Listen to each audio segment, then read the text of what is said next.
की भारत माता की जय श्री राम, जय श्री राम। राम लक्ष्मण जानकी, రామ లక్ష్మణ జానకి.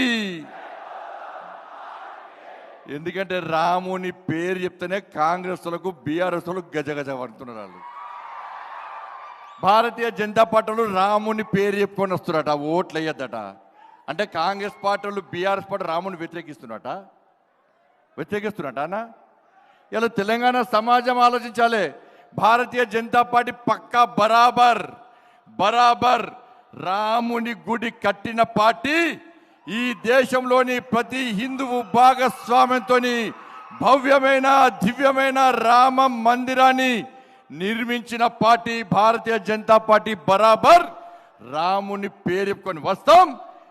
మీకు దమ్ముంటే మీరు రాముని వ్యతిరేకిస్తే మీరు బాబర్ పేరు చెప్పుకొని రండి.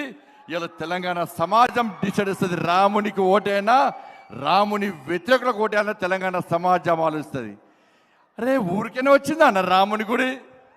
ఎంతమంది కరసేవకులు బలిదానమైనారన్న, ఎంతమంది కరసేవకులు రాముని గుడి కోసం పోయి బలిదానమైపోయారన్న.